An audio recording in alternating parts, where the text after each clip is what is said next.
By the time I stepped outside, the leaves were on fire. I was totally confused and didn't know what to do at the moment. The smoky cloud covered my view. I had a very bad feeling about my trip to Wakakina. If only I had listened to my instincts, the story would have been a different experience. As I inhaled the thick smoke down my nostrils, I feared the worst. Jose! Jose! I cried for the concierge, who was a Spanish guy. A very humble individual.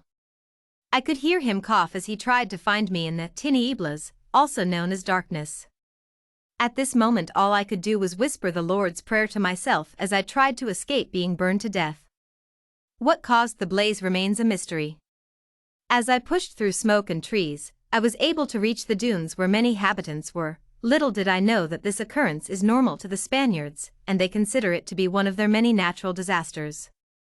Some said that right before an earthquake takes place, the leaves starts to burn because the surface overheats, while others said that it's due to the active volcano.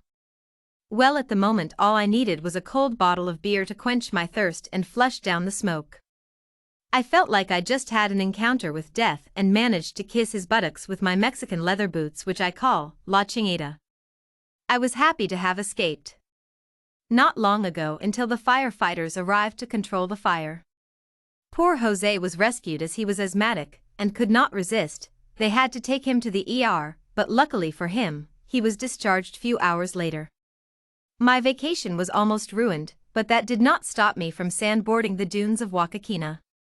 I love the greenness of the lagoon surrounded by the dunes with all the green trees reminding me of just how much I love nature. We had a campfire night with people from all parts of the world that came to visit Machu Picchu and other historical places in South America, Peru. Cusco is one of the most visited regions in Lima, Peru, because of the hallucinated drink called ayahuasca. Most people travel to the south to get the spiritual retreat, because it's similar to the OOBE, out-of-the-body experience. It is a very powerful drink made up of Amazonic leaves similar to the leaves that were on fire. I was curious to go for a retreat, but afraid at the same time, because even though many people had positive feedback about the retreat, I was still skeptical about the bad reviews, so I decided to just enjoy my vacation and forget the ayahuasca. As I walked down the lagoon to take a bath and read a journal, I could feel the heat penetrating my slippers. It was like a burning furnace. It felt just like my ex-husband. Anger, not cool of a thing to remember, but inevitable. I made my way down anyhow, and found a shade just as I sat down to read. A hot blonde guy sat near me and said hey, and I was like hey. We exchanged couple words, and he asked me out that night after exchanging numbers. I forgot that all of my things were left in my suite, and they might have burnt to ashes. The bomberos, firefighters, did not arrive on the scene till an hour later. Luckily for me, the burning leaves did not manage to cause any severe damage to the inwards of the hotel. Scott was his name. He was very cute, blue eyes, fair complexion, and arms full of tattoos, which I am not fond of, but who complains about tattoos while standing in front of a hot guy? No one. Voila. He arrived with a rose in his hand at night for our first night as friends, and he was such a gent. Not only his amazing cologne by Antonio Banderas, but his fine taste for clothes and his manly looks worked the magic. He was so neatly dressed I could not help stealing a stare every time he looked away. Every disappointment is a blessing thanks to the burning leaves that I met this guy. We went to a nightclub called Subbed where we drank and danced our hearts away. I went to use the ladies' room, where I had to stand online, so I awaited my turn. As soon as I got back, Scott was out of sight. I felt so down and decided to leave, but here he comes with a bucket of drinks on ice. As the DJ played the song, I was eager to dance and show a little bit of my dancing skills. We clicked as if we had known each other all of our lives. Midnight came and it was weird saying goodbye because the energies were so strong, like a live wire. I went back and found a half-burnt leaf at my window, so I decided to keep it in memory of Scott.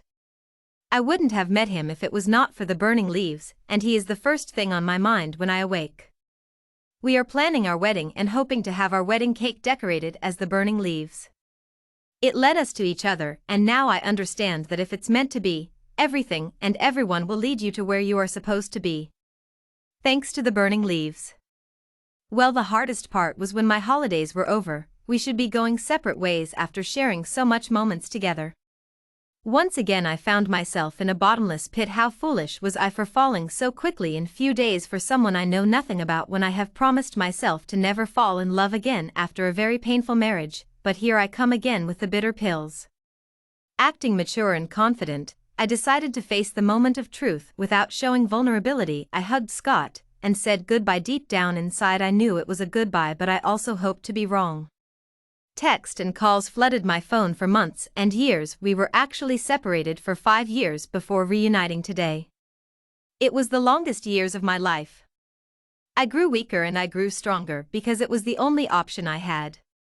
I touched rock bottom and live in the dark night of the soul every freaking night, and my pillow became my victim.